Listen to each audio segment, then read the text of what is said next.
आराम से ऐसे चलते हुए 5.5 से ऊपर हुई है।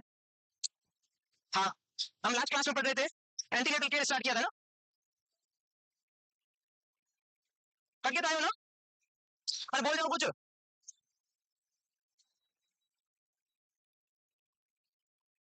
एंटीनेटल केयर क्वेश्चन पूछ लो कुछ थोड़े बहुत देखा था, अगर पढ़ के आए हो तो। किससे पूछूं?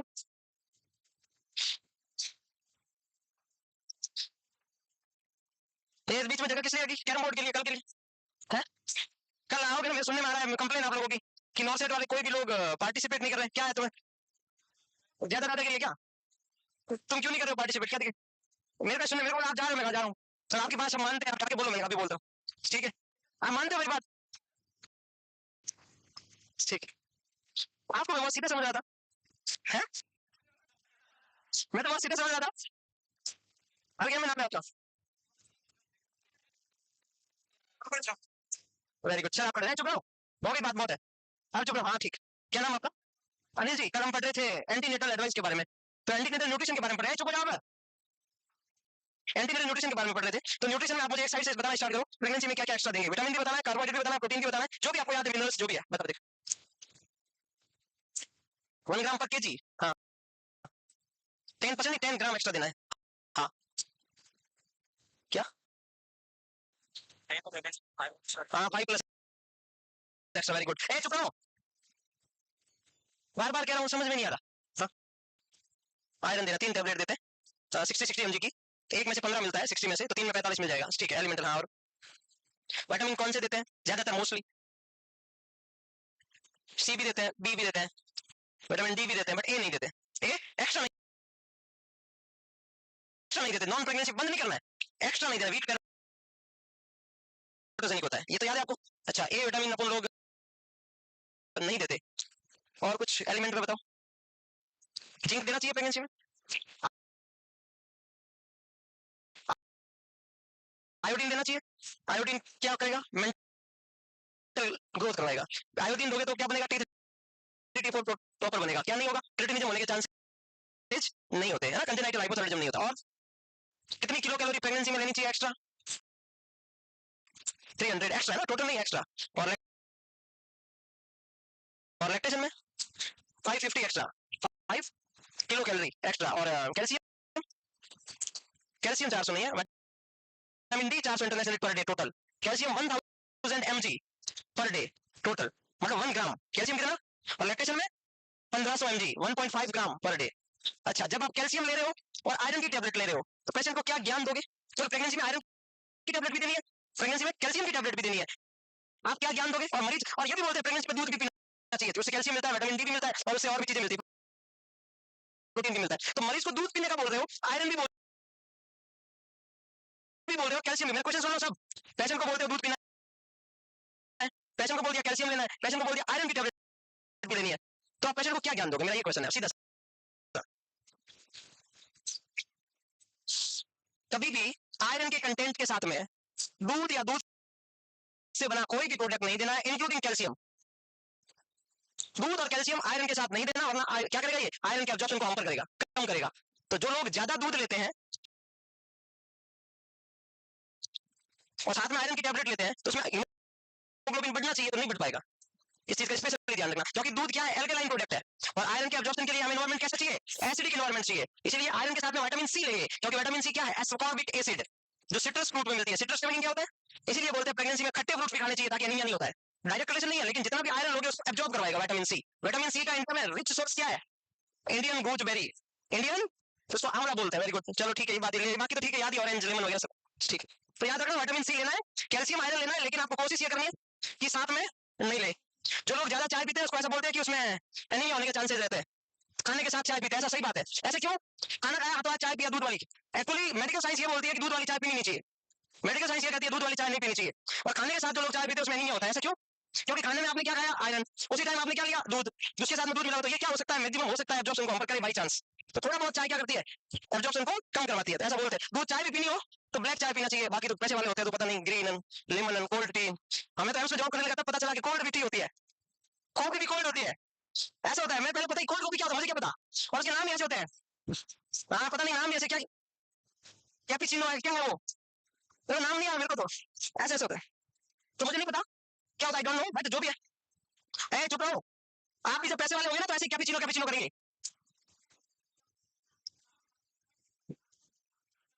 हाँ तो मैं भी तो कह रहा हूँ ना कैपेचिनो। अच्छा कैफीन का क्या रोल है हमारी बॉडी में? आज क्या तारीख है? 16 नवंबर है। 16 नवंबर से 22 नवंबर तक न्यूबॉर्न वीक सेलिब्रेट किया जाता है हमारे एम्स में। एम्स के जो नर्सिंग कॉलेज होती है वहां पर न्यूबॉर्न वीक सेलिब्रेट किया जाता है 16 नवंबर से लेकर 22 नवंबर तक। तो हमारे न्यूबॉर्न के बहुत सारे काम होते हैं वहां पर, क्विज कंपटीशन होता है, पोस्टर होता है, चार्ट होता है, बहुत सारी चीजें होती है, ब्रेस्ट फीडिंग, आईकेएमसी, उसकी ट्रेनिंग वगैरह। तो पहले दिन क्विज कंपटीशन होता है, बहुत अच्छा होता है, बहुत शानदार होता है, बहुत लोग पार्टिसिपेट करते हैं उसमें, मैं भी गया था आज। क्या उससे समोसा से लेना देना नहीं है, मैं गया था, और गया था तो ऑफकोर्स ही बात है, फर्स्ट रैंक आएगी, सेकंड आएगी नहीं, हर बार आती है, वो तो पूछने की जरूरत नहीं है, बट बता रहा हूँ ऐसे में पार्टी देता तो आज तक कंगाल हो जाता। इतनी फर्स्ट रैंक है कि आप लोग सोच, आप खुद सोचोगे, इतनी हो ही नहीं सकती, झूठ बोला फेंक रहा है, इतनी है कि आप लोग पागल हो जाओगे। हाँ वो पता ही था, मैं जो गया तो सब जने कह रहे हैं कि फर्स्ट रैंक तो तय है पहले से, तो इनके टीचर लोगों को पता ही है ऑलमोस्ट सारा, सब सेट है मामला। अरे समोसे नहीं, बहुत कुछ खिलाऊंगा आपको, जस्ट वेट। प्रेगनेंसी में कौन सा इम्यूनाइजेशन करते हैं, सुन लो, प्रेगनेंसी में कौन सा इम्यूनाइजेशन करते हैं बता, प्रेगनेंसी में कौन कौन सा इम्यूनाइजेशन करते हैं? बीसीजी, क्या ओपीवी है? बीसीजी में इम्यूनाइजेशन के नाम पे बाई चांस रूटीन पूछे तो सिर्फ दो ही है, एक तो टिटेनस टॉक्सॉइड, और दूसरा अगर मदर आरएच नेगेटिव है तो RHGAM, जी याद रखना, क्वेश्चन ये भी आ रखा है, RHG या RHM, RHG। अगर फीमेल 12 वीक से पहले अगर एबॉर्शन हो जाए तो ओनली 50 एमसीजी देते हैं, कितना देते हैं? 12 से 28 वीक तक 100 एमसीजी। 9 सेट में आएगा, मैं बता रहा हूँ एक चीज सुन लो, तुम हल्के में ले रहे हो, एग्जाम में क्वेश्चन आएगा 20 वीक पे एबॉर्शन हुआ, कितना एमजी देंगे 50 भी ऑप्शन में होगा, 100 भी होगा, 300 भी होगा, फिर बोलेंगे कौन सा करूं बताया तो था, तो इसलिए, और ये क्वेश्चन आया अभी अभी 9 सेट में आया, ऐसे कैसे, जैसे बोल रहा हूँ वैसे आता है। और 28 वीक से ज्यादा 300 एमसीजी, कितना, किसको दिया जाता है ये इंजेक्शन? मदर को, बेबी को, मदर को दिया जाता है। एक एमसीजी होता है, इसमें ऐसा बोलते हैं कि 5 यूनिट होते हैं, कितने? तो 300 एमसीजी में 1500 इंटरनेशनल यूनिट होंगे, कितने होंगे?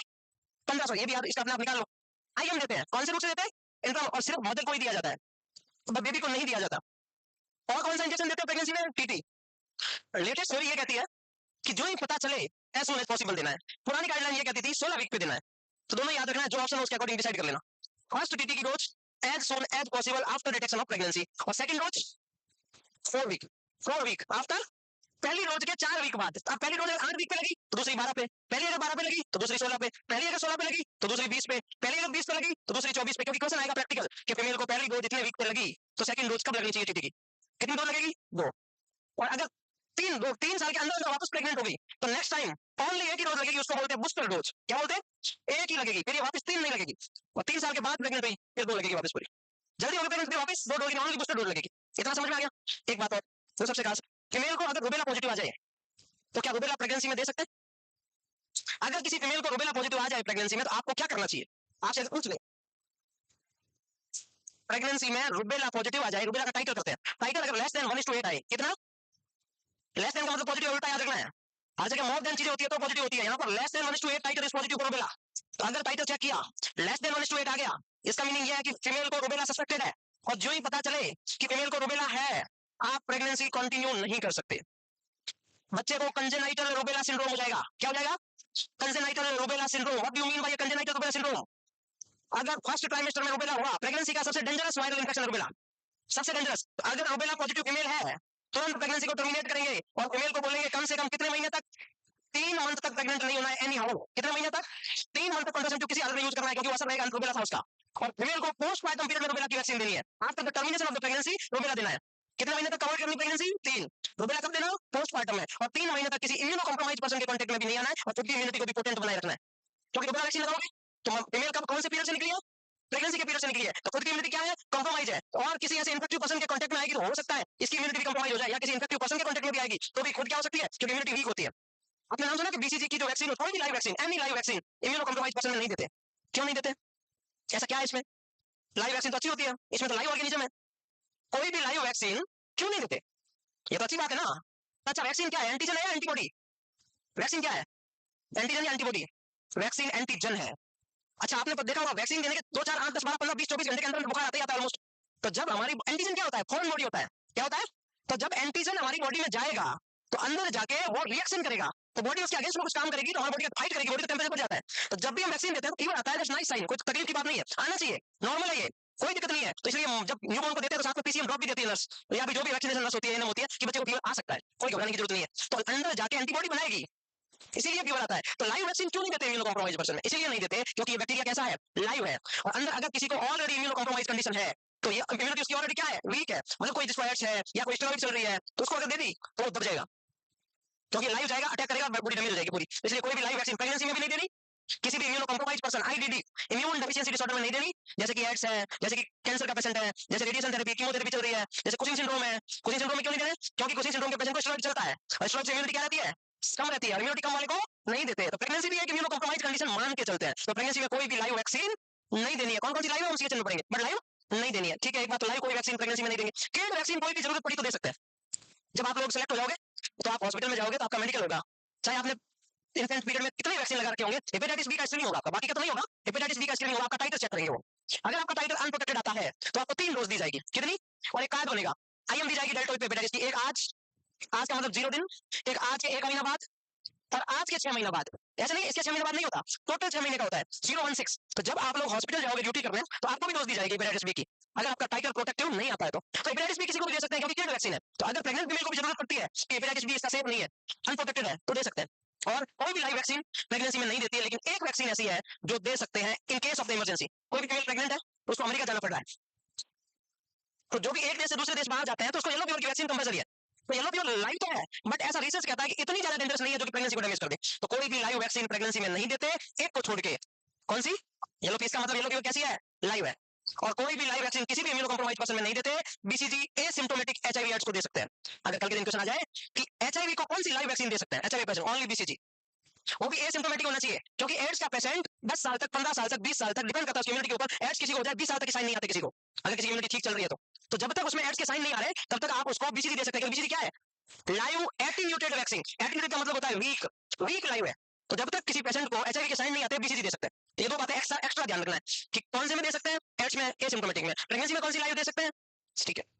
ये था एक्स्ट्रा ज्ञान, तो बहुत काम आने वाला पेपर में। लाइव वैक्सीन कोई भी, ये लोग को स्टार लगाओ, मैंने यहाँ पर मना किया है, but in case of emergency use the hammer and break the glass.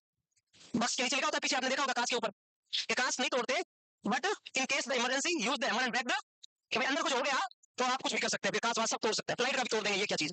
Rabies, rabies killed है, इसका मतलब ये हुआ, क्वेश्चन बन गया, रेबीज कैसी है, किल्ड है। Hepatitis A B toxoid can be given, tetanus. पहली priority as soon as possible है, वो ऑप्शन में नहीं हो तो 16 वीक कर सकते हैं ना।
डन। अच्छा, इतनी वैक्सीन मैंने लिख रखी है, वैक्सीन से एक क्वेश्चन पूछता हूँ, ऐसी कौन सी वैक्सीन है जो पोस्ट एक्सपोजर प्रोफाइलैक्सिस है?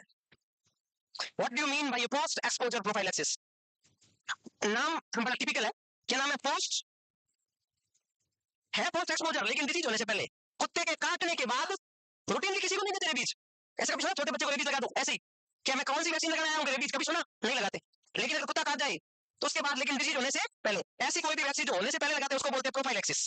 और पोस्ट एक्सपोजर का मतलब काट गया, एक्सपोजर के बाद बट डिजीज होने से पहले। कौन सी वैक्सीन पोस्ट एक्सपोजर प्रोफाइलैक्सिस है?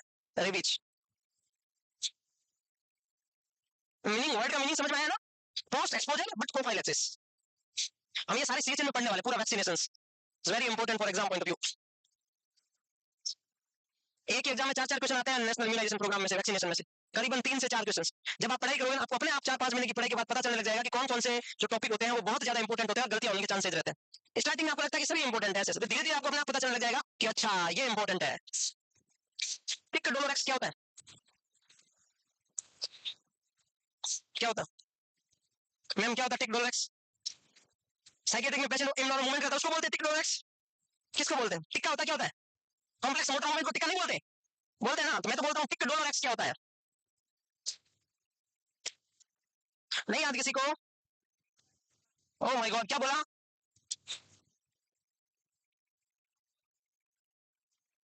किसका नाम लिया? टिक डोलोर एक्स ट्राइजेमिनल न्यूरालजिया का दूसरा नाम है। किसका दूसरा नाम है? Trigeminal neuralgia. कौन सी क्रेनियल नर्व होती है ट्राइजेमिनल? ट्राइजेमिनल का मतलब होता है पांचवी क्रेनियल नर्व। न्यूरल्स का मतलब होता है नर्व, जिया लग जाए पीछे भयंकर पेन है, सीवियर पेन, इन पांचवी क्रेनियल नर्व की सेंसिटिविटी का पेन है, ट्राइजेमिनल न्यूरालजिया का दूसरा नाम है। इनमें से क्वेश्चन बार बार रिपीट हो सकता है, या तो ऑटोनोमिक डिस्लेक्सिया में से या इसमें से। इसमें पेन कब होता है? जब ठंडा पानी पियोगे दर्द होगा, जब गर्म पानी पियोगे दर्द होगा, जिस साइड की डैमेज है ना उस साइड से ब्रश करोगे दर्द होगा, जिस साइड का ट्रेजेमिनल है उस साइड सोओगे दर्द होगा, बाइक चलाते चलाते इधर उधर मुंह करोगे हवा लगेगी दर्द होगा, ठंडे से गर्म से हवा से प्रेशर से ब्रश से होगा दर्द। तो अफेक्टेड साइड का यूज ही नहीं करना। और कौन सी ड्रग ऑफ चॉइस है इसकी? कार्बेमेजापिन। और 4 वीकली इंटरवल 3 to 4 वीकली कौन सा इंजेक्शन लगता है? कार्बोमेजापिन तो हो गया एवरीडे। 4 वीकली कौन सा लगता है लोकल? अगर ड्रग ऑफ चॉइस ग्लिसरॉल। कौन सा? और परमानेंट ट्रीटमेंट राइजोटोमी। क्या करते हैं? राइजोटोमी। ये चीजें हो गई इसकी। अब एक सवाल पूछ लो, बता दिया पूरा। अब एक सवाल पूछ लो छोटा सा। आप नर्सिंग ऑफिसर हो, आप न्यूरो एंडोक्राइन या ये न्यूरो वार्ड में काम कर रहे हो, एक ट्राइजेमिनल न्यूरालजिया का पेशेंट है, उसके कार्बेमेजापिन चल रही है, उसका सीरम थेरेप्यूटिक लेवल 14 mcg पर ml है, तो बताओ आपको नेक्स्ट डोज देनी है, देने से पहले आप क्या करोगे? ऑप्शन ए डोज दे देंगे, ऑप्शन बी डोज को हाफ करेंगे, ऑप्शन सी डायूरेटिक देंगे, ऑप्शन डी डोज देने से पहले डॉक्टर को इन्फॉर्म करेंगे। मेरी भैंस पानी में 1 मिनट में। That's all scenario based question. आपने कार्बोमेजापिन पढ़ लिया। 10 ड्रग ऐसी है हमारी नर्सिंग में जिसका सीरम थेरेप्यूटिक लेवल हमें पता होना चाहिए, सिर्फ 10। उनमें से एक क्वेश्चन आ जाता है, सिर्फ 10 में से 4 सबको पता है। लिथियम पता है, डिजॉक्सिन पता है, थियोफाइलिन पता होगा, पेनिटोइन पता होगा, पिनोबार्बिटोन, एस्प्रिन, एक ये कार्बेमेजापिन, एक टोब्रामाइसिन, एक आदि कोई और खास कोई हो तो कभी MgSO4, ऐसे करके। कार्बेमेजापिन का सीरम थेरेप्यूटिक लेवल होता है 5 to 12 mcg पर ml। कितना? 5 to 12। और मोर देन 12 का मतलब होता है ड्रग की टॉक्सिसिटी हो चुकी है। हमने लिथियम पढ़ा ना, लिथियम 0.6 से 1.2 बताया सर ने। 2 से ज्यादा हो जाए तो टॉक्सिसिटी है नहीं है, देने से पहले डॉक्टर को इन्फॉर्म करना चाहिए नहीं करना चाहिए? तो सेम हुई है, 12 से ज्यादा हो गया इसका मतलब टॉक्सिसिटी हो चुकी है। समझ में क्या बोल रहा हूँ? थियोफाइलिन की और पेनिटोइन की दोनों का सीरम थेरेप्यूटिक लेवल होता है 10 to 20। कितना होता है? 10 to 20। डिजॉक्सिन का 0.5 से 2, लिथियम का 0.6 से 1.2, सुना है MgSO4 का 4 से 7। ऐसे अपने आप ही चीजें कवर होती जाएगी, थोड़ा याद करोगे तो। हाइजीन तो कुछ है नहीं खास सेंटीनेटल में, सब कोई पता है। दिन में भी सोना है, रात में भी सोना है, सोना ही सोना है। 10 घंटे, रात में 7-8 घंटे, दिन में भी 2 घंटे। वाह भाई। No excessive strenuous work, any type of activities contraindicated specially in the first and the last trimester. Sleep very good. और स्पेशली लेफ्ट लेटरल, बस खत्म हो गया।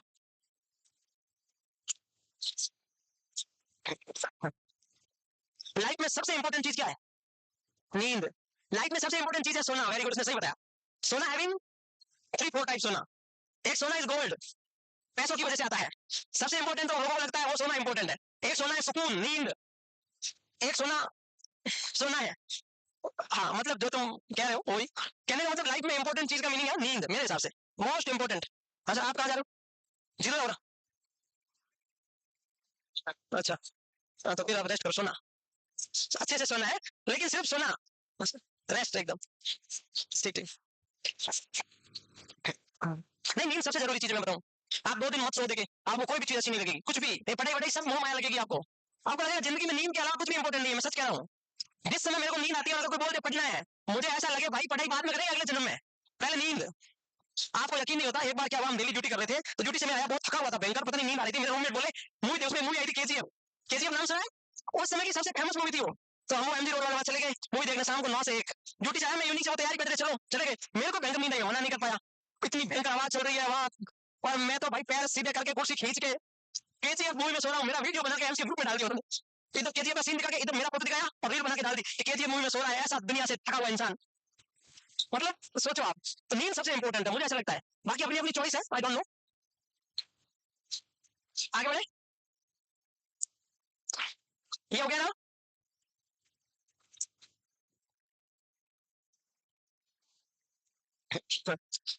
डन।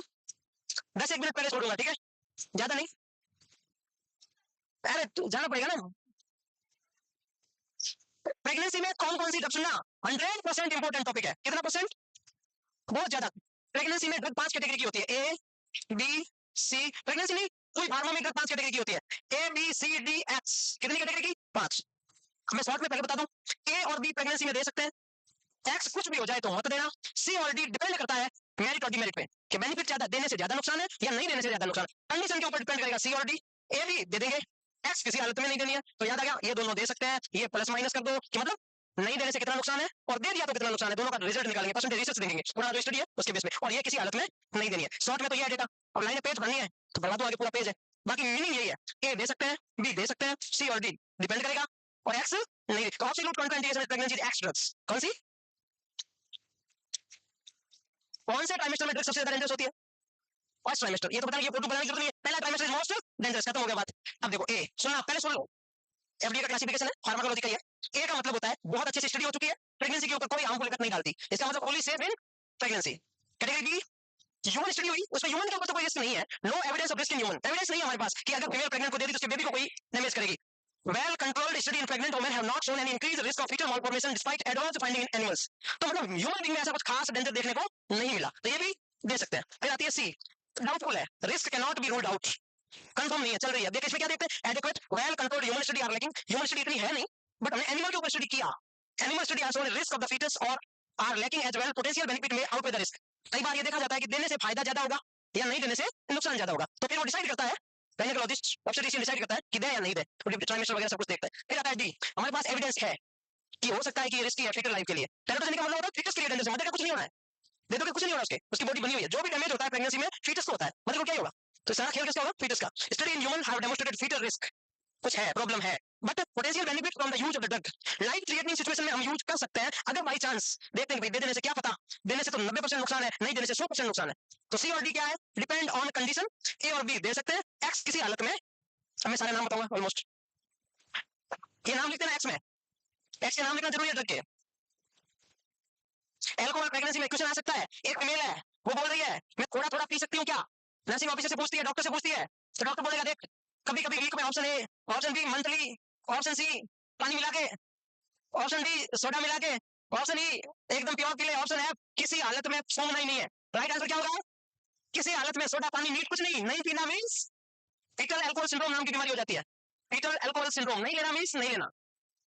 एक बार मैं यहाँ पढ़ा, ऐसे मैंने कहा प्रेगनेंसी में नहीं पीता अल्कोहल लेना चाहिए, सब बच्चे बोल रहे हैं फीमेल वैसे ही कब पीती है, फीमेल वैसे ही कब पीती है, इधर वाले लोगों को लगता है फीमेल वैसे ही कब पीती है, सच में। फिर एक बार मैं दिल्ली होतक में पढ़ा रहा था उधर, मैंने कहा प्रेगनेंसी में फीमेल को नहीं पीना चाहिए, तो फिर काम को चलेगा, अरे बाप जी बाप, तो वो बात हो गई।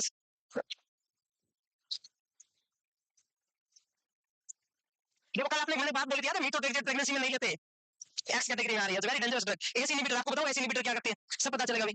यहाँ से क्वेश्चन बना सकते हैं चाहे जितने। फार्मा ऐसा सब्जेक्ट है, चाहे तो पूरा लपेट ले और चाहे तो 3 दिन में पूरा हो जाए, और चाहे तो पूरी फार्मा से 8 महीने निकाल दे, कहीं से घुमा के। फार्मा एक गली देती है चलने की, उसके अंदर होते होते सारे को लपेट सकते हैं। वो डिपेंड करता है कि क्या इंपॉर्टेंट है क्या नहीं है, सब कुछ। खूब सारी ड्रग है इसमें, तो कुछ एग्जाम्पल दिए हैं ड्रग्स के, सब बताने वाले आपको। आपको क्या करना है, ड्रग्स का नाम लिखना है, 4-4 लाइन छोड़ के नाम लिखना, मैं भी बताऊंगा, पहले दिए तो लिख दो, इसको शॉर्ट में करो A B C D X, तो पूरा पूरा पेज भरोगे बेवकूफ, और मुझे तकलीफ होगी फिर। करो करो जल्दी करो। क्या हुआ? एफडीए खुद सर्च करो गूगल पे, सब कुछ मेरे पे छोड़ दिया आपने। सैलरी मिलेगी 85,000, फीस तो हमारी 30 है, 85 लेकिन एफडीए का फुल फॉर्म बताएंगे मैं, ठीक है। मजाक कर रहा हूँ, मत मानना प्लीज सभी, ये भी बहुत है ना, बोल दो ये भी बहुत है सर। बेरोजगारी क्या होती है आप क्या समझो, पर मैं नहीं समझ सकता।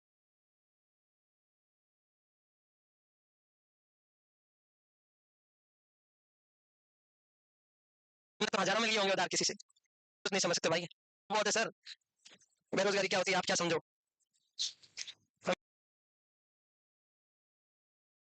मैं नहीं समझ सकता बेरोजगारी, कुछ नहीं समझ सकते भाई। मैंने लोगों से 1-1 रुपया उधार लिया था, मुझे पता है 1-1 रुपया कितना होता है, तुमने तो हजारों में लिए होंगे उधार किसी से, मैंने 10-10 रुपये ले रखे थे। हाँ मैंने अभी तो बोला पहली प्रायोरिटी वही करनी है, अभी तो बताया आपको एज सून एज पॉसिबल लिखवाया था यहाँ पर, आपने लिखा ही नहीं। पहली प्रायोरिटी वो है, वो नहीं हो तो फिर 16 वीक तो पहला। आपको याद ही नहीं रहता, आधो आधी भूल जाते हो, फिर बाद में कैसे याद रहेगा। हाँ। फिटनेस टॉक्सोइड और हाँ टिट अभी लेटेस्ट गाइडलाइन में बोल रहे हैं, वो वैक्सीनेशन प्रोग्राम में पढ़ेंगे, अभी कुछ बोल रहे हैं कि टीडी देते हैं, लेकिन वो भी स्पेशल गाइडलाइन है नहीं हमारे पास। अभी तक तो टीटी देते थे, लेकिन ऐसा अभी नया आया है कि उसमें टीडी दे सकते हैं हम लोग। टिटनेस और डिप्थीरिया दोनों टॉक्सोइड होते हैं, तो दोनों दे सकते हैं, दोनों फील्ड है तो दोनों दे सकते हैं, टीडी दोनों दे सकते हैं।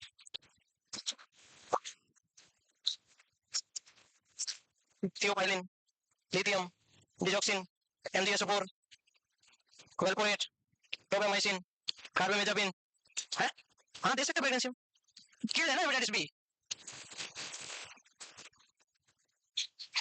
डन हो गया।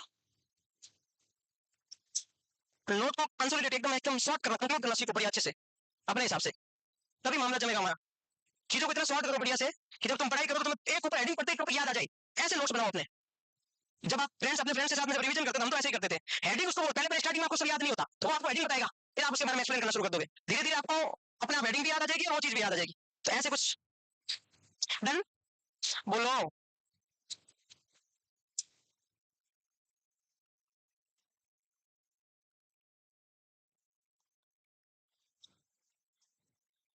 हो गया।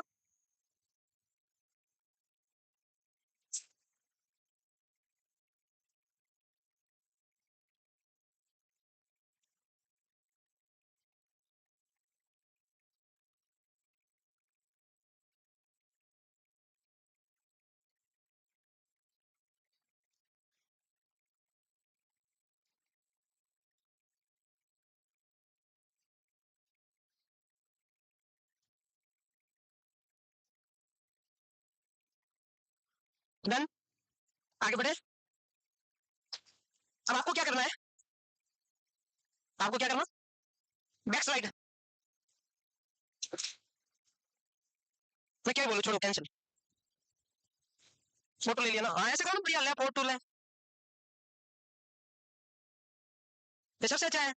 फोटो ले, मैं ऐसे खड़ा हो जाता हूँ, ऐसे मस्त आ जाएगा मेरा।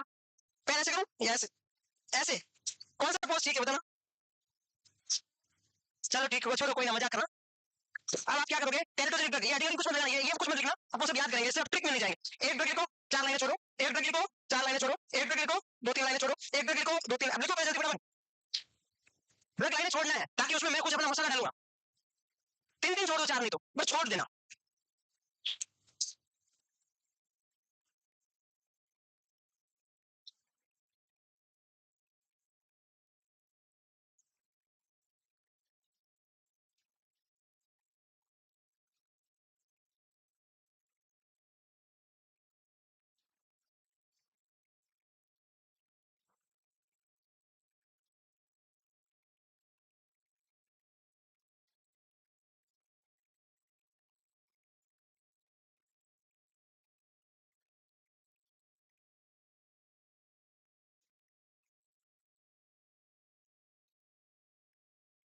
छोड़ा, और एलिमेंट की जगह सीधा लिथियम लिख सकते हैं आप लोग, direct lithium carbonate.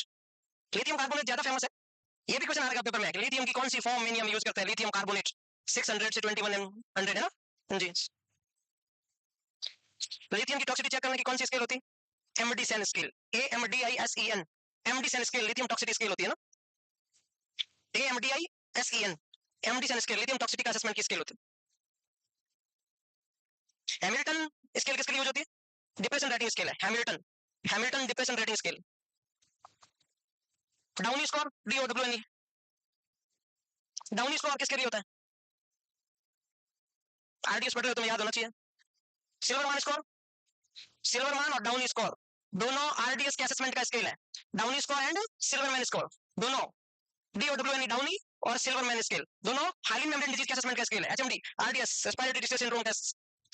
Sarnath scale किसका है, होमवर्क है आपके लिए, सारनाथ, महात्मा बुद्ध को पहली बार जो उपदेश मिला था सारनाथ, ऐसे करके सारनाथ याद रख सकते हैं, SARNATH, सारनाथ स्केल कौन सी डिजीज का,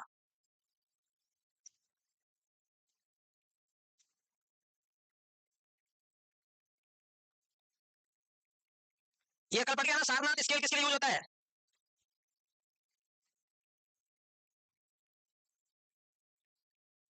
याद है किसी को, नहीं है। एक नेक्स्ट क्वेश्चन और पूछ लेता हूँ, कल पढ़ गया ना, न्यूबॉर्न बेबी के बिहेवियर को असेस करने के लिए कौन सा स्केल यूज करते हैं, to assess the behaviour of newborn, कौन सा स्केल, ये दो होमवर्क है आपके लिए, ऐसे नोट्स बनते हैं इंपॉर्टेंट, दो आपके लिए होमवर्क हो गया, एक तो न्यूबॉर्न बिहेवियर स्केल का नाम और एक सारनाथ किसमें यूज होता है। एक का क्वेश्चन पूछ लिया और एक का आंसर पूछ लिया। और सेडेशन की स्केल का नाम तो पता ही है, राम से, वो तो पता ही होगा आपको, राम से पता है, RAM ऐसे भाई, राम से स्केल सेडेशन स्केल होती है। ये लिख लिया नाम, लिखिए क्या, दो चार नाम और लिखवा रहा हूँ, दो चार लिखना है अभी, दो चार और। एंटी थायराइड लिखो, दो लाइनें छोड़ के, anti thyroid drug, anti thyroid drug लिखो, देखिए लिखा। एंडोमेथासिन लिखो, इंडोमेथासिन, मतलब ये इतनी इंपॉर्टेंट ड्रग है कि तुम्हारे हौस उड़ जाएंगे। एक किस्मत अच्छे हुए ना तो 10 सवाल 9 सेट में आ सकते हैं, क्योंकि हर एक ड्रग अलग अलग सिस्टम की है, इसलिए सारी एक जगह से आ सकता है क्वेश्चन, ऐसा भी हो सकता है और हो रखा है। जब अलग अलग सिस्टम की चीजें हम पढ़ रहे हैं तो हो सकता है सब पूछ ले वो, क्योंकि उनके लिए सब अलग है, हमने एक पेज पे पढ़ा है, उनके लिए तो अलग है, हो सकता है। इंडोमेथासिन, आइसोट्रेटिनियन, एक दो लाइन छोड़ के लिखो, आइसोट्रेटिनियन। सामने क्या होता है ये मत लिखना, आप सिर्फ ड्रग का नाम लिख के छोड़ो, क्योंकि जो सामने लिखा है वो शायद पूछे ना पूछे, जो बताऊं वो याद रखना। आइसोट्रेटिनियन लिख दिया। अब देखो बेसिक बात, पहले अल्कोहल से स्टार्ट करते हैं। अगर प्रेगनेंसी में मदर अल्कोहल लेती है तो उसके होने वाले बच्चे को फीटल अल्कोहल, कोई तो बोलते हैं FAD, कोई बोलते हैं fetal alcohol spectrum disorder, FASD बोलते हैं, तो FAD याद रखना, फीटल अल्कोहल सिंड्रोम। तो क्या होता है फीटल अल्कोहल सिंड्रोम, सब यार इससे ऊपर ऊपर सब छोटा, गले से ऊपर ऊपर सब छोटा, हेड छोटा, ऑक्सीपोर्ट छोटा, ब्रेन मतलब IQ छोटा, नोज छोटा, अपर लिप छोटा, चिन छोटा, पेल्टम छोटा, सब कुछ छोटा। क्या याद रखोगे, low nasal bridge, short nose, smooth philtrums, thin upper lip, छोटी जॉ को बोलते हैं माइक्रोजेंटिया, ये जॉ छोटी हो जाती है, माइक्रो हेड छोटा, ये थोड़ा किसी किसी में होता है, जरूरी नहीं है। एपिकेंथल फोल्ड, एक छोटा सा ऐसे लाइन हाँ के आईब्रो के नीचे और यहाँ पर एक line epicanthal fold, short palpebral research, research बहुत छोटा हो सकता है, कई बार आंख की एब्नॉर्मलिटी, जरूरी नहीं है ये जरूरी नहीं है। इतनी चीजें, उसमें दो चीज ऐड करनी है आपको, एल्कोहल मैंने 4 लाइनें चढ़ाई, उसमें सब दो चीज ऐड करनी है। एक तो हो सकता है पूर ग्रोथ, पूर फीडिंग, ये इतनी बातें हैं। अगर मदर प्रेगनेंसी में अल्कोहल लेती है तो उसको होने वाले बच्चे को ये देखने को मिलता है। 4 लाइनों में आराम से शॉर्ट शॉर्ट में आ जाएगा, बस छोटा याद रखो। क्या हुआ मैम, याद हुआ, हो गया छोटा छोटा बस सब। तो अल्कोहल दुनिया का सबसे गंदा नशा है मेरे इंसाइट में, क्योंकि एक अल्कोहल ऐसी चीज है, देखो आप भी खा लो, आपका इंसाइट प्रेजेंट रहता है, आप कुछ भी चीज खा लो, आपका इंसाइट प्रेजेंट, अल्कोहल के बाद में इंसान का इंसाइट चला जाता है, और इंसाइट चला जाए इसका मतलब वो कुछ भी कर सकता है। बड़े से बड़ा इंसान नाले में पड़ा मिलता है अल्कोहल के बाद, आया ना। तो अल्कोहल अच्छा ब्रेन को स्टिमुलेट करता है कि डिप्रेस करता है, अल्कोहल एक्चुअली डिप्रेस करता है। पहले 4-5 मिनट तक वो स्टिमुलेट करता है, कुछ टाइम तक बोलता है भाई तेरा गाड़ी चलाएगा, या गाड़ी तेरा भाई चलाएगा, जो भी बोलता है वो, उसके बाद में उसको पता ही नहीं चलता कि गाड़ी कहां से चल गई, कुछ पता नहीं। कुछ टाइम जब तक पीते हैं तब तक उसके मतलब उसको लगता है कि मेरे को स्टिमुलेट कर रहा है, लेकिन एक्चुअली वो ब्रेन को क्या करता है, ज्यादा होते ही ब्रेन डिप्रेस है, फिर कुछ नहीं दिखता उसको, फिर तो ब्लड इनकॉन्टिनेंस भी हो जाता है। ऐसे ऐसे लोग भी देखे मैंने जो अपने आप को 30 मार खान समझते हैं और मुंह थाली में गिरा हुआ है, बेड पे नदियां पई हुई है, ऐसे भी होता है। हाँ सच में, तो वेरी गंदा नशा। अरे भाई नहीं भाई, पर्सनल एक्सपीरियंस होता है, मैं ऐसा नहीं बोलता, कुछ अपने कॉन्सेप्ट क्लियर है, जो चीज नहीं करनी मीन्स नहीं करनी, बस।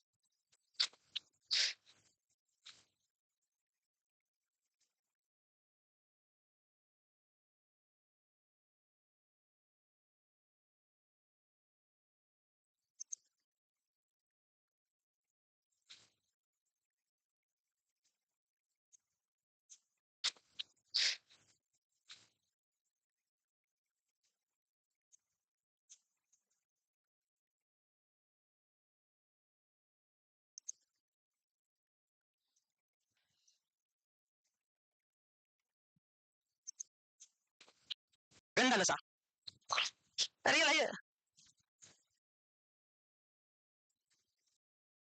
नहीं भाई, पर्सनल एक्सपीरियंस होता है, मैं ऐसा नहीं बोलता, कुछ अपने कॉन्सेप्ट क्लियर है, जो चीज नहीं करनी मीन्स नहीं करनी, बस।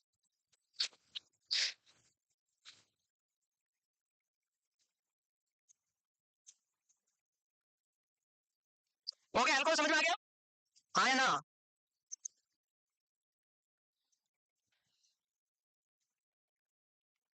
आगे बढ़ो, अब एक दो ड्रग और है जो वेरी इंपॉर्टेंट है, सुनो पीछे चले। एल्कोहल लिख लिया सबने, कोई सोच रहा सर 4 लाइनें बोल के 8 पेज 8 लाइनें का लिखवा दिया, तो किसी किसी में 2 लाइनों का लिखवाऊंगा, तो क्या होगा, एक में 2 पॉइंट लिख दिए तो कोई फर्क नहीं पड़ेगा, याद हो एग्जाम में आना चाहिए ना। अब देखो इधर आओ, ये पहले ड्रग का नाम है थैलिडोमाइड, क्या नाम है, अगर प्रेगनेंसी में थैलिडोमाइड ली तो faulty development of the extremities of fetus, हाथ पैर सही से नहीं बनेंगे, faulty development, sorry faulty development of extremities, उसको बोलते हैं सी लिम्ब, क्या बोलते हैं, तो लिखो भाई उसको बोलते हैं फोकोमेलिया। थैलेडोमाइट के आगे क्या लिखोगे? फीटस में या तो फोकोमेलिया, उसी को बोलते हैं सीड लिम्ब, या लिख सकते हो accident of development of the long bone, मतलब फॉल्टी डेवलपमेंट ऑफ एक्सट्रीमिटी, सीधा लिख दो आप, सीधा याद रहेगा। ये भी आ सकता है, थैलेडोमाइट से क्या हो सकता है, ये भी आ सकता है, एक ही मीनिंग है, और ये तीनों में से तीनों का मीनिंग एक ही है, बट एग्जामिनर अलग अलग वे से पूछ सकता है। फोटो भी दे सकता है, बिना हाथ पैर का बताओ ये कौन सी ड्रग की वजह से हुआ, ये भी हो सकता है। ये हो गया आपका थैलेडोमाइट। फोकोमेलिया बोलो, चाहे सीड लिम्ब बोलो, चाहे एक्सट्रीमिटी की ग्रोथ नहीं हुई, कुल मिला के जो भी बोलना चाहो मीनिंग वही है।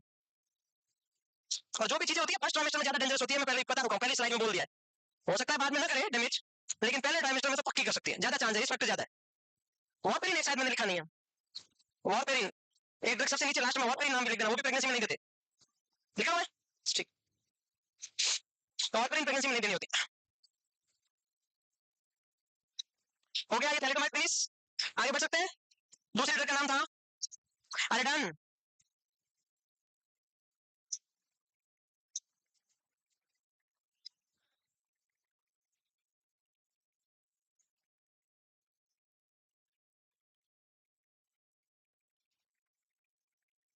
हो गया। दूसरा है, इधर आना देखे, इधर से स्टार्ट करो, फेनिटोइन। इसको बोलते हैं फीटल हेडेंटोइन सिंड्रोम। क्या करती है? Foetal hydantoin syndrome. Develop white vesicles of foetus, foetus के व्हाइट व्हाइट वेसिकल्स बन जाते हैं। उसको बोल और भी कर सकते हैं खूब सारे काम, बट ये थोड़ा ज्यादा याद रखना है, व्हाइट वेसिकल्स बन जाते हैं फीटस के। और कोई भी ये ड्रग जैसे वेलपुरिक एसिड है, ये क्लैप्ट लिप क्लैप्ट पैलेट, क्योंकि कोई भी कंजेनाइटल एनोमली एक ड्रग से नहीं होती, बहुत सारी ड्रग से मिलकर हो सकती है, तो इसमें बोल सकते हो कंजेनाइटल एनोमली, एग्जांपल के लिए क्लैप्ट लिप क्लैप्ट पैलेट, सबसे फेमस वही है क्लैप्ट लिप क्लैप्ट पैलेट। पता है लिप और पैलेट का डिफरेंस? पीडियाट्रिक में पढ़ोगे आप, क्लैप्ट लिप और क्लैप्ट पैलेट।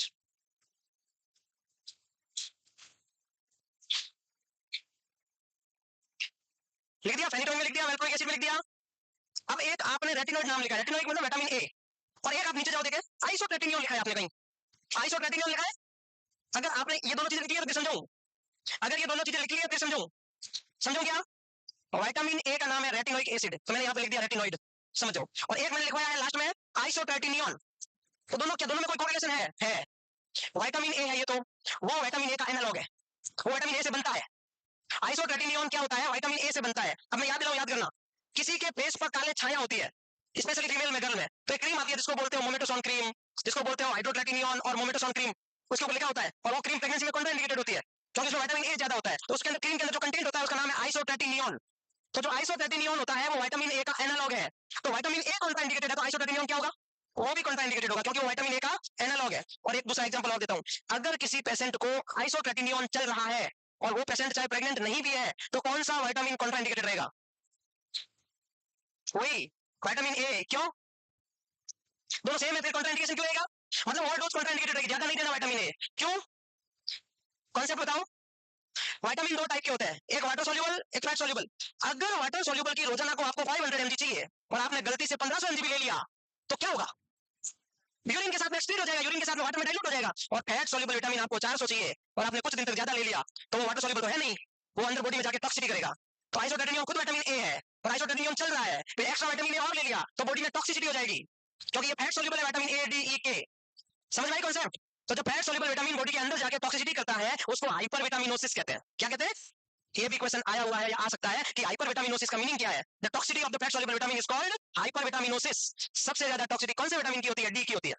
सबसे ज्यादा मोस्ट कॉमन किसकी होती है? डी की हो सकती है, फिर एक नंबर आता है। तो वैसे ही याद रखना कि विटामिन ए और आइसोट्रेटिनियन दोनों प्रेगनेंसी में कॉन्ट्राइंडिकेटेड है। क्या कर सकता है? वही नाम लिख दो जो अभी लिखा था, क्या क्या था, लिख दो। टेनियोपेसियल इफेक्ट ला सकता है, मतलब हेड से रिलेटेड एब्नॉर्मलिटी हो सकती है, हार्ट का हो सकता है, ब्रेन का, हार्ट और ब्रेन में एब्नॉर्मलिटी आ सकती है। इसके आगे लिख दो विटामिन ए के आगे आइसोट्रेटिनियन, यहाँ से नाम काट के वहां लिख दो और यहाँ लिख दो, ताकि आपको क्या रहेगा, याद रहेगा। और या तो यहाँ लिख दो विटामिन ए, या वहां पर इसका नाम को काट के वहां लिख लो और सीधा सीधा ये नाम लिख लो कि विटामिन ए, तो ये भी विटामिन ए है, वो भी विटामिन ए है, दोनों का नाम एक जगह लिख लो। समझ में आ रही मैं क्या बोल रहा हूँ? और ये सिम्टम्स लिख लो, कहीं पे लिख लो। समझ में आया? नहीं नहीं आया? Very good. सुनो, ये क्या है? रेटिनॉइड।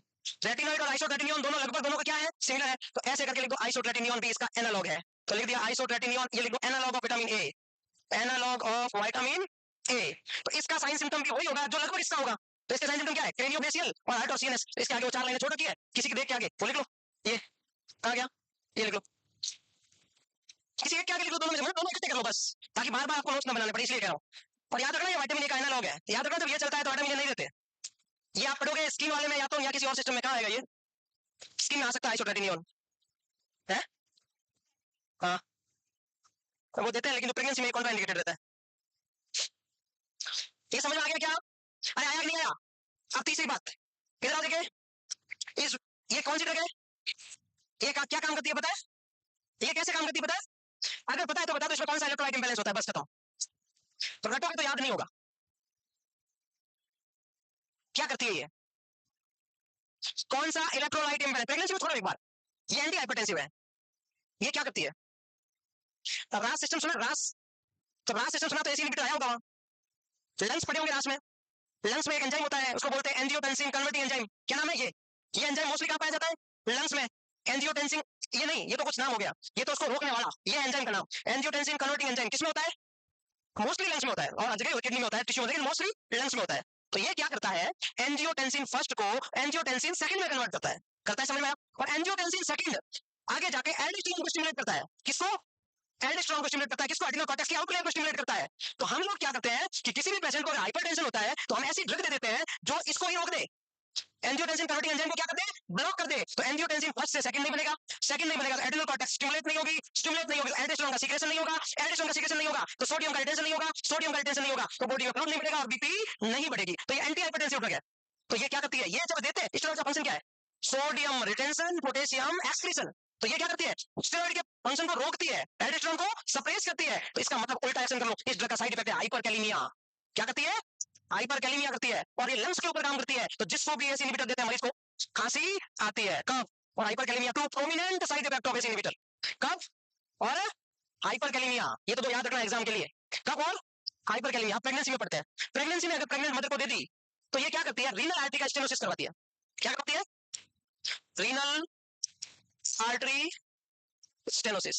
अच्छा एक सवाल और बता दो आपको, अगर बाई चांस ये ड्रग रीनल आर्टरी का स्टेनोसिस करवाए तो मदर को पॉलीहाइड्रोनियस होगा, ऑलिगोहाइड्रोनियस होगा? ये सीधा क्वेश्चन आया हुआ है कि एसी इनहिबिटर ऑलिगो करती है, पॉली करती है? सीधा ही कॉन्सेप्ट सेट है, तो बता दो, दिमाग लगा लो, दिमाग लगा लो, आंसर आ गया। अरे यूरिन ज्यादा तो पॉलीहाइड्रोनियस, यूरिन कम तो ऑलिगोहाइड्रोनियस, क्योंकि एमनोटिक फ्लूइड मेजर कंटेंट किसका? यूरिन, फीटल यूरिन का। तो रीनल आर्टरी का स्टेनोसिस, तो किडनी बनी नहीं सही से, किडनी नहीं बनी तो हाइपोप्लेजिया हो गया किडनी का, किडनी छोटी हो गई, यूरिन बच्चे में बढ़ेगा नहीं, फीटल ऑलिगोयूरिया। तो फीटल ऑलिगोयूरिया, ऑलिगोहाइड्रोनियस। भाई रीनल आर्टरी स्टेनोसिस होगा तो रीनल आर्टरी स्टेनोसिस होगा तो रीनल एजेनेसिस होगा। क्या होगा? Renal agenesis. उसको बोलते हैं किडनी का कोई भी पार्ट या किडनी बनी नहीं या रीनल सिस्टम का कोई भी पार्ट बनना नहीं, यूरिन फीटल लाइट नहीं बन पाना, रीनल एजेनेसिस कहलाता है। तो या तो यूरेटर नहीं बना, या प्लेटर नहीं बना, या किडनी नहीं बनी, या आधी अधूरी बनी, उसकी वजह से यूरिन बच्चा प्रॉपर पास आउट नहीं कर पाएगा, तो रीनल एजेनेसिस होता है। तो ये ऑलिगोहाइड्रोनियस का कॉज है। तो सीधा क्वेश्चन आ सकता है, एसी इनहिबिटर प्रेगनेंसी में क्या कर सकता है? ऑलिगोहाइड्रोनियस कर सकता है। और एसी इनहिबिटर बच्चे में क्या कर सकता है? रीनल एजेनेसिस कर सकता है। कैसे? रीनल कुछ भी आ सकता है, रीनल एजेनेसिस भी आ सकता है, रीनल बच्चों में ये दो, मदर में पूछ ले तो ऑलिगोहाइड्रोनियस। कि प्रेगनेंसी में एसी इनहिबिटर दिया तो मदर को क्या होगा? तो आएगा ऑलिगोहाइड्रोनियस। पीटिस को क्या होगा? तो ये दो। और सीधा आंसर आ जाए, एसी इनहिबिटर क्या करता है? हाइपरकैलेमिया, कफ, एंजियोएडिमा, इसको एंजियोएडिमा भी बोलते हैं कई बार, ब्लड वेसल का एडिमा कर देता है, उसकी वजह से कफ हो जाता है। एंजियोएडिमा, कफ और हाइपरकैलेमिया, कुछ भी क्वेश्चन बन सकता है, डिपेंड करता है वो पूछता कैसे है, किसके लिए पूछता है वो। ऑलिगोहाइड्रोनियस समझ में आया कॉन्सेप्ट? ऐसे पढ़ोगे तो कैसे नहीं होगा सिलेक्शन, इतना कोरिलेट करना आना चाहिए बस। अब बताते हैं लिथियम, वैसे आपने साइकिल में पढ़ लिया, लिथियम बताने की जरूरत नहीं। 3 लाइन भर गई, एसी इनहिबिटर की 3-4 लाइनें लिखवाई थी, 5 लाइन पूरी हो गई, ठीक है। अब आता है एलिमेंट, ये अपना लिथियम, लिथियम कार्बोनेट। प्रेगनेंसी में मैनिक डिसऑर्डर को भी लिथियम थोड़ा अवॉइड करते हैं, वेलप्रोइक भी अवॉइड करते हैं, कार्बामेजापिन भी थोड़ा बहुत अवॉइड करते हैं। मेनिया में 4-5 ड्रग यूज करते हैं, किसी को याद है कौन कौन सी? रिवीजन तुम करते नहीं हो, याद कैसे? एक तो लिथियम, वेलप्रोइक एसिड, कार्बामेजापिन, लेमोट्रिग्रीन। लेमोट्रिग्रीन नाम की ड्रग यूज करते हैं क्या? हाँ तो फिर बोलते क्यों नहीं हो तुम? चार कल के दिन क्वेश्चन आ गया, मेनिया में कौन कौन सी ड्रग यूज करते हैं? एक्स है, ऐसे आएगा, और हर बार जरूरी है लिथियम पूछेगा, वो फंसाना भी तो चाहेगा एग्जामिनर, तो आपको पता भी होनी चाहिए कि कौन कौन सी ड्रग यूज करते हैं। चलो छोड़ो उसको, लिथियम क्या करती है प्रेगनेंसी में, अपन अपना टॉपिक पे देखते हैं। इधर नॉर्मली हार्ट जैसा होता है वैसा होता है, ये सबको पता है। प्रेगनेंसी में लिथियम की वजह से हार्ट हो जाता है बॉक्स शेप। कैसा? क्यों होता है? ये जो हार्ट है ये कौन सा वॉल है? ट्राइकस्पिड। और ये कौन सा वॉल है? Bicuspid valve. राइट एट्रियम और राइट वेंट्रिकल के बीच में जो वॉल होता है उसको क्या बोलते हैं? 3 कस्प होते हैं इसके, इसमें 2 ही होते हैं, एक टोपी होती है, किसी अंग्रेज की महाराजा की टोपी थी बाइकस्प जैसी, माइटर उसका नाम था, इसलिए इसका नाम तो माइटर पड़ गया, इसका नाम है ट्राइकस्पिड वॉल। अब ट्राइकस्पिड वॉल क्या होता है? नीचे की तरफ आ जाता है, तो ऐसे नीचे की तरफ आता है, हार्ट का पूरे का शेप चेंज हो जाता है, उसको बोलते हैं बॉक्स शेप, और पूरा नाम होता है एब्स्टन एनोमली। क्या बोलते हैं इसको? Downward displacement of the tricuspid valve during pregnancy is called Ebstein anomaly. किसकी वजह से? लिथियम की वजह से। Ebstein anomaly, box shape heart, या डाउनवर्ड डिसरोटेशन या displacement of tricuspid valve. Clear है ये बात? Downward distortion of tricuspid valve, याद होना चाहिए आपको, ये बात अच्छे से याद है, डजंट मैटर, कोई ज्यादा घबराने की जरूरत नहीं है इसमें, पूरी साइकिल पढ़ के इसको तो ज्यादा समझा ही नहीं रहे हम। अच्छा एग शेप का हार्ट कौन सी कंजेनाइटल हार्ट डिजीज में होता है? अंडे जैसा हार्ट। जय हो। अंडे जैसा हार्ट कौन सी कंजेनाइटल हार्ट डिजीज में होता है? किसी को पता है? किसी को पता है? हिंट दो। साइनोटिक हार्ट डिजीज में या ए साइनोटिक? साइनोटिक या ए साइनोटिक? किसमें? अब देखो दो ऑप्शन दिए, आधे साइनोटिक बोल रहे, आधे साइनोटिक बोल रहे। ये साइनोटिक हार्ट डिजीज, अब बता दो साइनोटिक में क्या होती है, अब नाम बोल दो। Transposition of great TGA. X word कौन सी हार्ट डिजीज में होता है? टीजीए में होता है। टीजीए की डेफिनेशन क्या है? Transposition of great artery. हमारी बॉडी की ग्रेट आर्टरी कौन है जो हार्ट से निकलती है? एक तो एरोटा, एक पल्मोनरी आर्टरी, दोनों को क्या बोलते हैं? Great artery. जो हार्ट से निकलती है उसको ग्रेट आर्टरी बोलते हैं। सबसे बड़ी वही, मतलब ग्रेट का मतलब होता है जिसका डायरेक्ट रिलेशन है, वो तो ग्रेट है, तेरा पीएम से डायरेक्ट कनेक्शन है, वो बात है। तो ग्रेट कौन है? ये तो पल्मोनरी आर्टरी और ये एरोटा। नॉर्मली क्या होता है? एरोटा तो लेफ्ट वेंट्रिकल से, आर्टरी और पल्मोनरी आर्टरी राइट वेंट्रिकल से। हमारा सब में यही है, तभी हम जिंदा है। टीजीए में क्या होता है? ट्रांसपोजिशन। मैं तेरे से भुवनेश्वर से आ जाऊं, तू मेरे जोधपुर से आ जा, इसको बोलते हैं म्यूचुअल ट्रांसफर। क्या बोलते हैं? म्यूचुअल का मतलब तू मैं कुछ भी कर, मैं तेरे कुछ भी करूं। इसका मीनिंग है म्यूचुअल कुछ भी। तो मतलब ये हुआ, यही तो होता है म्यूचुअल का मतलब क्या है भाई? तो तू मेरे ट्रांसफर कर, मैं तेरे जगह करूं। तो एरोटा तो निकले यहां से, आर्टरी निकले यहां से। Transposition of the great artery, one of the cyanotic. कैसे? अब ये एरोटा कहां जा रहा है? लंग्स में। ये पल्मोनरी आर्टरी कहां जा रही है? बॉडी में, है कि नहीं? तो मामला खराब हुआ कि नहीं हुआ? तो it is the cyanotic defect. समझ में आया क्या? एक से पट होता है। और कौन सा बचा भाई? ओरल कॉन्ट्रासेप्टिव प्रेगनेंसी में स्टेरॉइड होता है। सीधा याद रखो, क्योंकि ओरल कॉन्ट्रासेप्टिव का डेफिनेशन क्या है? ओरल कॉन्ट्रासेप्टिव की डेफिनेशन क्या है? हार्मोनल की बात कर रहा हूं, छाया सही की नहीं कह रहा हूं, हार्मोनल की बात कर रहा हूं। ओरल कॉन्ट्रासेप्टिव ऐसी ड्रग जो ओरल है, जो हार्मोनल है, जो स्टेरॉइडल है, जैसे ओसीपी। प्रेगनेंसी में किसी भी हालत में नहीं देनी है, क्योंकि स्टेरॉइड कभी भी प्रेगनेंसी में नहीं दिया जाता। ओरल हार्मोनल स्टेरॉइडल ड्रग को ओसीपी बोलते हैं, और ओसीपी कभी प्रेगनेंसी में नहीं दिया जाता। अब हार्मोनल डिजीज करते हैं, उसको बोलते हैं कॉन्ट्राडी सिंड्रोम। कौन सा सिंड्रोम? बस इतना ही लिखना है। वार्फरिन को ओरल एंटीकोगुलेंट के नाम से ज्यादा फेमस है। आजकल वार्फरिन नाम ही नहीं आता, क्योंकि वार्फरिन इंजेक्शन नहीं आता कभी भी, ओनली ओरली आता। कॉमेडिन नाम से ज्यादा फेमस है। वार्फरिन को कॉमेडिन ज्यादा फेमस है नाम। वार्फरिन एग्जाम में आता ही नहीं, कॉमेडिन नाम आता है। आजकल कॉमेडिन भी नहीं, मैंने एक बुक में देखा ऐसा नाम है, स्टैंडर्ड बुक की बात बता रहा हूं, ओरल एंटीकोगुलेंट। और ये लॉन्ग एक्टिंग होती है। वार्फरिन शाम को 5-1 बजे दी जाती है किसी को। हॉस्पिटल कभी देखा होगा आपने काम करते हुए, शाम के टाइम ज्यादा देते हैं। एल्कोहल हो गया, जल्दी करो। कॉन्ट्राडी सिंड्रोम एक नहीं है, ग्रुप ऑफ डिसऑर्डर होता है कॉन्ट्राडी में। सीजोमिलियन, पेयर का भी, हार्ट का भी, ब्रेन का भी, मतलब मल्टीपल डिफेक्ट लाती है वार्फरिन, कोई फिक्स नहीं है। इसको बोलते हैं कॉन्ट्राडी सिंड्रोम। आगे बढ़ो।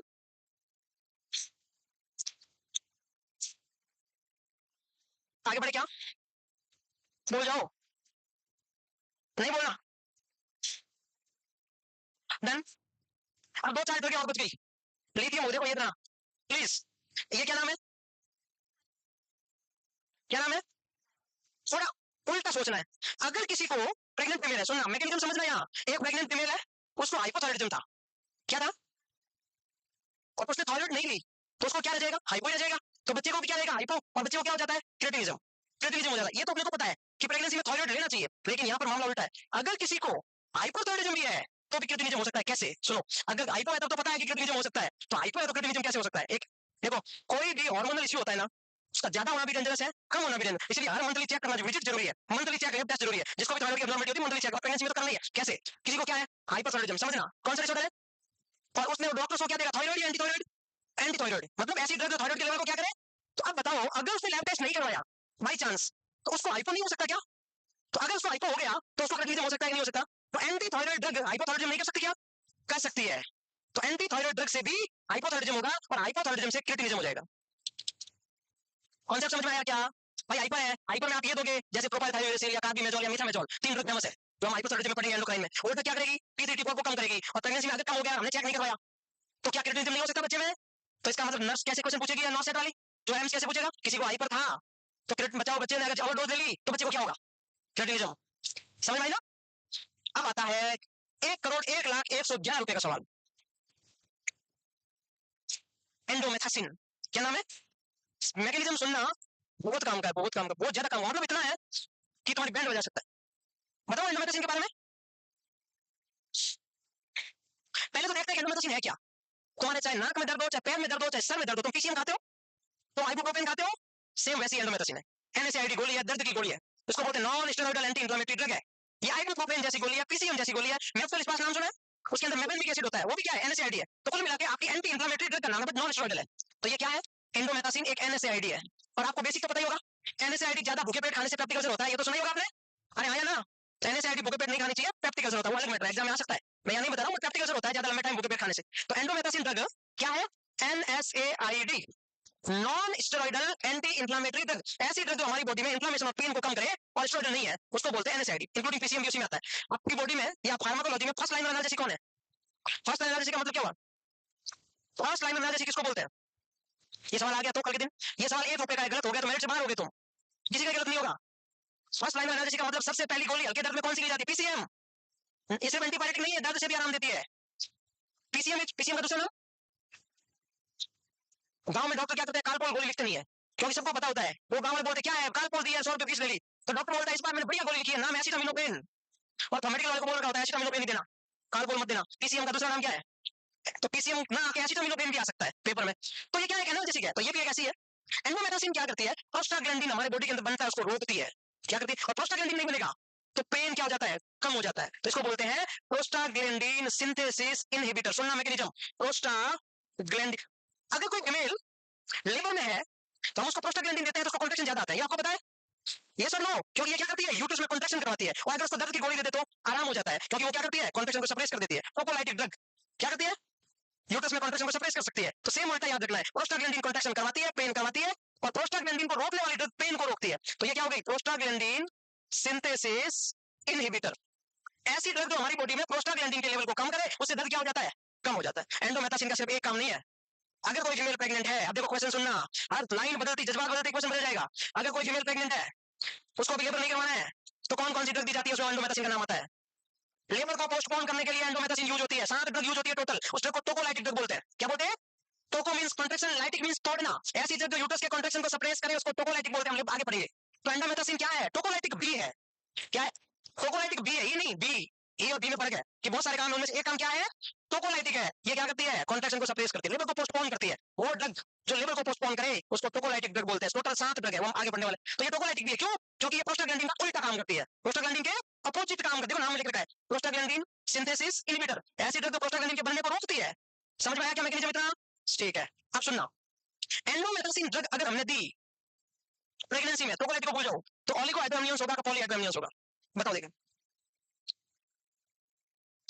क्वेश्चन चेंज करता हूं, अगर किसी फीमेल को पॉलीहाइड्रोमियंस है तो एंडोमेटासिन दिया जाता है ताकि मरीज का इम्यूनिटी कम हो पाए। अब मेरे को ये बताओ, एंडोमेटासिन ऑलिगोहाइड्रोमियंस करता है कि पॉलीहाइड्रोमियंस करता है?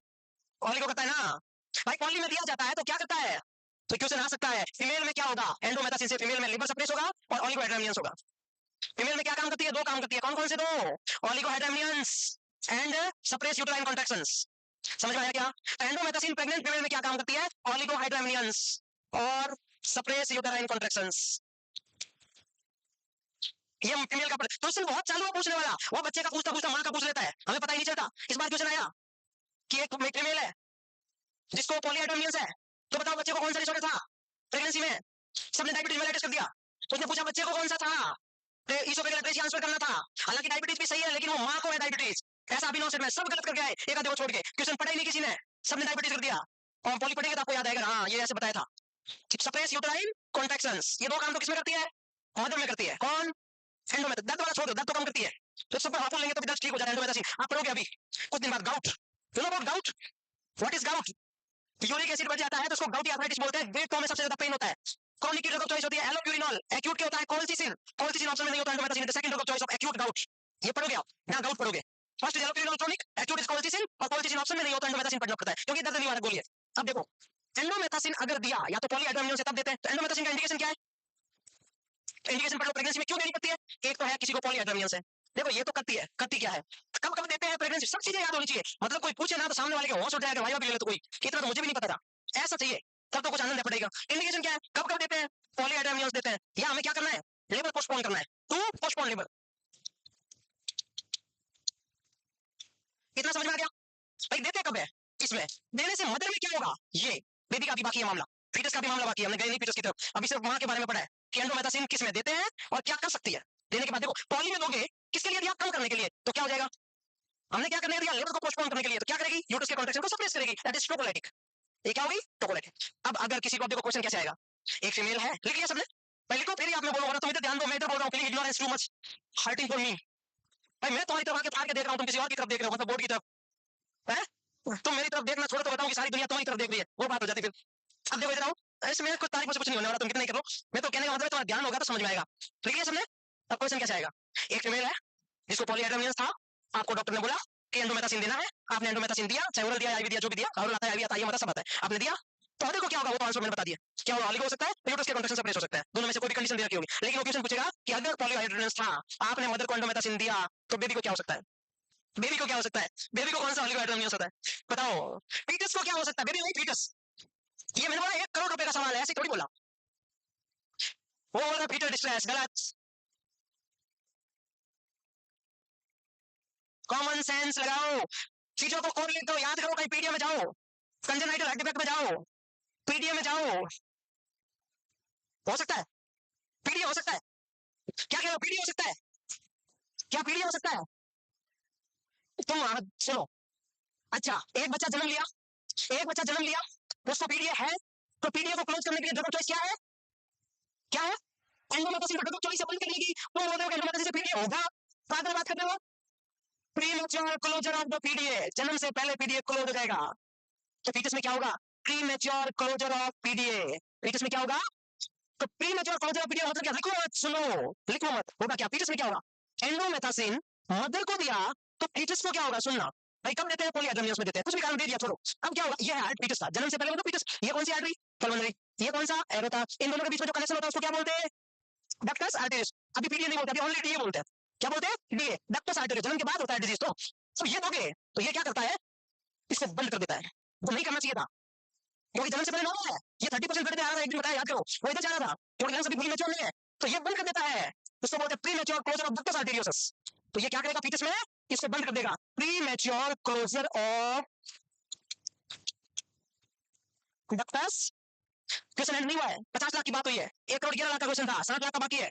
Premature closure of ductus arteriosus. अगर किसी भी क्वेश्चन नंबर नेक्स्ट, ये कई बात पूछ रही ना, सीधा यही पूछ रहे कि अगर किसी को एंडोमेटासिन दिया मदर को और फीटस में क्या होगा, और ये ऑप्शन में ना हो, तो क्या बोलोगे? बताओ, बताना, इससे रिलेटेड है। बताओ, देखे, दिमाग लगाओ। ब्लड प्रेशर की डेफिनेशन क्या है? फ्लूइड ज्यादा हो जाए।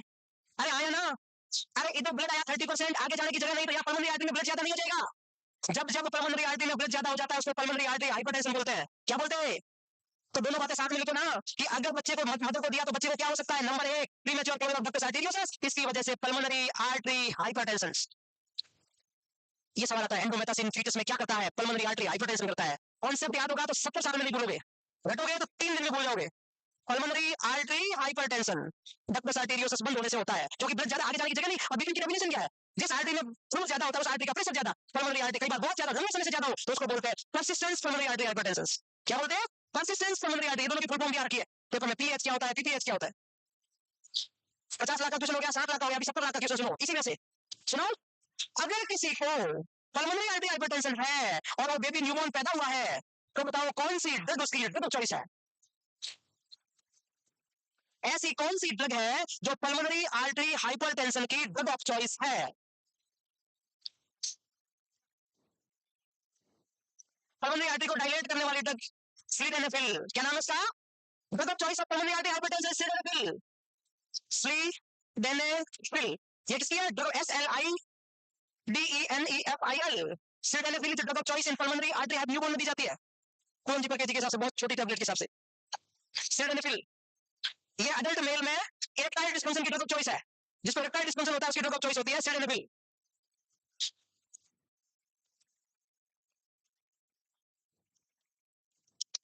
ये वही सेम ड्रग है जो न्यूबॉर्न में इसमें काम आती है और एडल्ट में इरेक्टाइल डिस्फंक्शन में काम आती है। याद हुआ? याद हुआ क्या?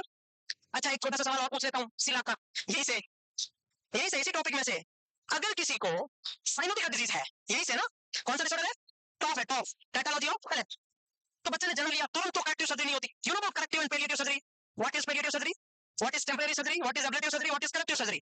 करेक्टिव का मतलब पूरा काम फाइनल कर लेना, करेक्ट कर लेना। पैलिएटिव का मतलब लाइफ क्वालिटी को इंप्रूव करना। टेम्परेरी का मतलब कुछ टाइम तक काम चलाएंगे, फिर हम परमानेंट करेंगे। तो कभी भी कंजेनाइटल हार्ट डिफेक्ट होता है साइनोटिक, उसमें सीधा करेक्टिव सर्जरी नहीं करते, पहले हम क्या करते हैं? टेम्परेरी सर्जरी करते हैं। कौन सी सर्जरी करते हैं? तो अगर कोई टॉप का बच्चा पैदा होता है, कोई साइनोटिक, कोई भी साइनोटिक, चाहे वो ट्रंकस आर्टेरियोसस है, चाहे वो transposition of the great artery है, चाहे वो ट्राइकस्पिड एट्रेसिया है, चाहे वो पैथोलॉजी ऑफ एलेट है, चाहे वो आइसेनमेंजर सिंड्रोम है, चाहे वो टोटल पल्मोनरी वेनस सिंड्रोम है, 6 करके साइनोटिक डिसऑर्डर में आते हैं। अगर वो बच्चा कोई पैदा होता है तो उसको कौन सी ड्रग दी जाएगी? एंडोमेथासिन या एंटी एंडोमेथासिन? इतना बता दो, बस इतना सा कह दो मुझे। एंडोमेथासिन तो क्या करेगा? पीडीए को क्लोज करेगा। तो हमारा मकसद ये होता है, अगर कोई साइनोटिक, देखो कॉन्सेप्ट समझना, अगर कोई साइनोटिक डिफेक्ट का बच्चा, साइनोटिक की बात कर रहा हूं, पीडीए साइनोटिक, अगर ए साइनोटिक का बच्चा पैदा हुआ तो हम एंडोमेथासिन देकर पीडीए को क्लोज कर देंगे, मामला खत्म, बच्चा ठीक हो गया। लेकिन अगर कोई साइनोटिक डिफेक्ट का बच्चा पैदा होता है, साइनोटिक एडिपिक का बच्चा पैदा होता है, तो हमारा मकसद क्या है? ब्लड मिक्स हो, हम चाहते हैं वो, इसीलिए हम चाहते हैं पीडीए खुला है। तो खुला रखने के लिए क्या देंगे? प्रोस्टाग्लैंडिन। एंडोमेथासिन नहीं देंगे। तो साइनोटिक डिफेक्ट में to open the PDA we should give prostaglandin, ताकि ब्लड मिक्स हो, क्योंकि ऑलरेडी क्या है, साइनोटिक डिफेक्ट है, जब तक सर्जरी नहीं हो तब तक ब्लड मिक्स हो। तो मिक्स ब्लड को बराबर रखने के लिए हम लोग क्या करते हैं? प्रोस्टाग्लैंडिन देते हैं, कभी एंडोमेथासिन नहीं देते। Indomethacin drug of choice of PDA, PDA acyanotic defect, not cyanotic. Concept समझ में आ गया? सारे के सारे एंडोमेथासिन से रिलेटेड, कोई डाउट नहीं है, बस ठीक है। नेक्स्ट कौन सा बचा रहे? आइसोट्रेटिनोन हो गया, और कौन सी ड्रग रही? सब होगी ना? अब कल कब से टाइम पड़ा है सो, अब हम लिखो बेसिक, ऐसे लिखो डायग्नोसिस इन एंटीनेटल केयर, लिखो या इन्वेस्टिगेशन इन एंटीनेटल केयर लिखो, है मेरा ड्यूटी है ना इसलिए। तो 10 मिनट रुका, अभी तो पढ़ना पड़े। आप मेरी क्लास से बोर हो सकते हो, मैं इतना डूब के पढ़ाता हूँ, मेरे को क्लास के बाद पता चलता है कि मेरा सब कुछ चला गया।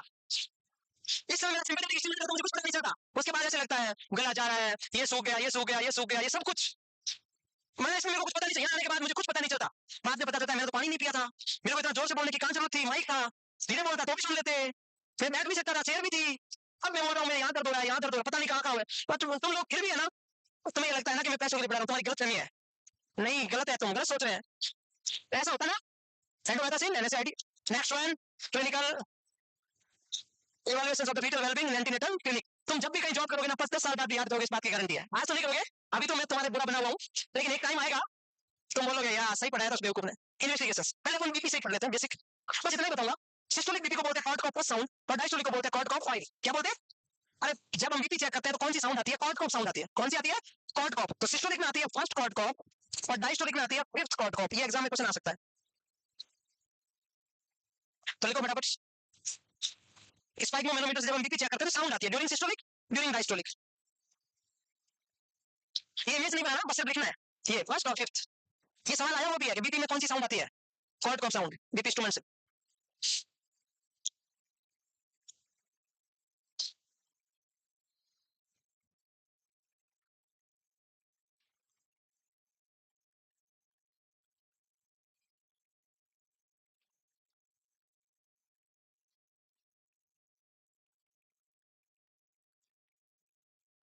डन, डन, बोलो।